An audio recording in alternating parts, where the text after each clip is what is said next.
Hello, I'm Kaiser and welcome to Moose Reads. Before I get started, I want to say that the opinions that I give here are my own opinions. They are extremely subjective. If I dislike a book, it is not a reflection on the author, and it is not a reflection on people who do like it. Different people have different tastes, and that's okay. Today, I will be reviewing Infamous Heart by Ryder O'Malley. This is the first book in a 4-book series. It is an adult, queer superhero romance. The description says, "One day, I was a mild-mannered designer for a premier superhero magazine.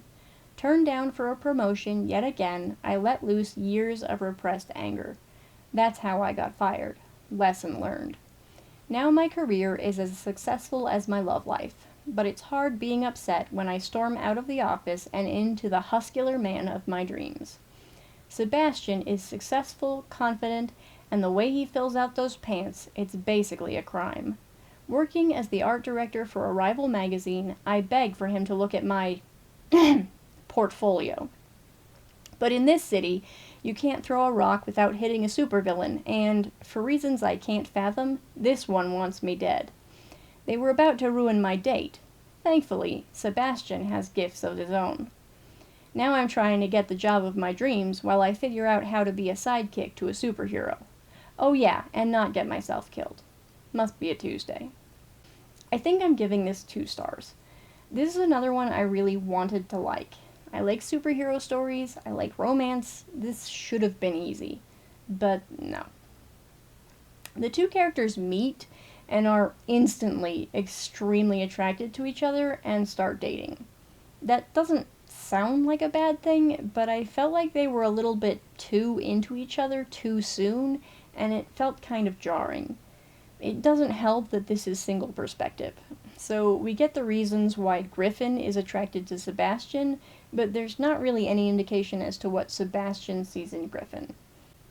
This is kind of compounded by the fact that Griffin keeps doing things that seem like they ought to push Sebastian away. He asks about where Sebastian grew up, and when Sebastian tells him he came from a bad neighborhood and got out as soon as he could and never looked back, it's obvious that he doesn't like talking about it. But Griffin keeps trying to push him into talking about it and reevaluating his stance on helping the neighborhood. He also keeps trying to push him into becoming a hero. Sebastian has superpowers, but he isn't interested in saving the day. Griffin is a massive superhero fanboy and really wants his new boyfriend to embrace his destiny, so he keeps trying to convince him he should, and when they witness a villain attacking someone nearby and Sebastian refuses to intercede, Griffin deliberately puts himself in danger because he thinks Sebastian will be more willing to save him. Sebastian doesn't know this last bit. He thinks Griffin was being stupidly brave, but the point still stands. Sebastian is setting some clear boundaries, and Griffin is blatantly ignoring them. Obviously, that made it kind of hard to root for the couple. I think the main purpose of having the 2 be super into each other from the start is so that we can have multiple sex scenes. So, full disclosure, I'm asexual. I have 0 reference for what makes a good sex scene. So, understand that I am not the expert when I say I didn't like the sex in this book. It's hard to say exactly what the problem was. The best I can say is that the way they were written didn't feel very emotive. Like, it was all descriptions of the act and no heat. I don't know, I didn't like it, which made me want to DNF this book. I didn't DNF it, I pushed through. Largely this is because, as I said, I wanted to like it. Also, I got the 4th book for free, so if I couldn't get through the first one, that was a waste. It did pick up for me toward the end. I felt more invested in what was happening, but I still can't say I liked it. The 3rd act twist was kind of garbage. The romance as a whole was not good, and there were 2 epilogues for some reason, and it definitely didn't need the 2nd one. That brings us to spoilers, though, so if you don't want spoilers, now is the time to pause or close the video. For everyone else, let's talk details. The 3rd act twist comes after Griffin has had a truly miserable day.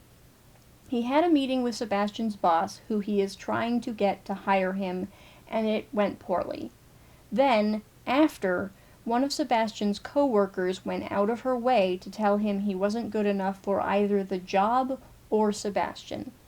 And then Sebastian stands him up for a date, leaving him to wait for a full hour before texting to let him know that he got pulled into a work meeting and wouldn't be able to make it.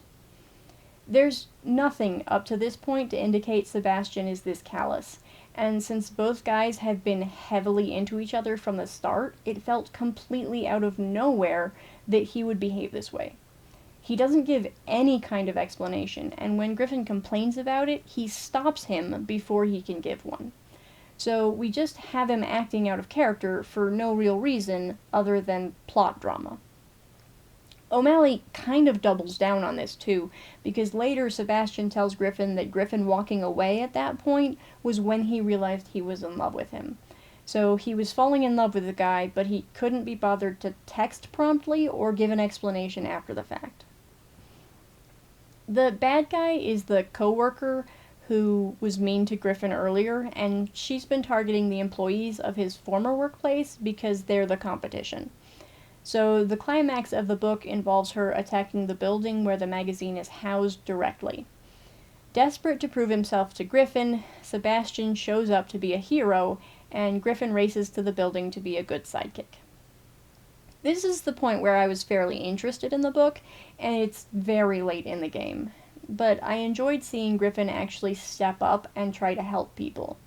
He makes his way into the building to help evacuate the employees while Sebastian fights outside, and then he finds another hero that got her ass kicked and tries to help her. It was a good direction for his character, but it should have had a better lead-in. Also, this part had another thing that really annoyed me. Griffin has breakfast with 3 other guys, who will be the protagonists in the rest of the series, and he knows one of them is one of the elite heroes of their world. So when 2 heroes are already down for the count, and Sebastian is theoretically fighting alone as an inexperienced hero, he calls his friend, reveals he knows his secret, and asks for help. This does not matter. His friend doesn't show up until the fight is over, and does nothing meaningful. This felt really disappointing, especially since they brought up the fact that he knew the guy's secret several times. It felt like this should have had some significance. I didn't expect him to ultimately save the day, but I felt like he should have gotten in on the fight at least a little. As it is, it comes off as a lot of setup without payoff, and I hate that. So yeah, I wasn't a fan of this one. I might still try the next book eventually. I'm not entirely convinced I just wasn't in the right mood for this book, but I'm not going to rush to get to it. I wouldn't recommend this book. If you like this video, I hope you'll watch more in the future. Thanks for watching this one. Bye.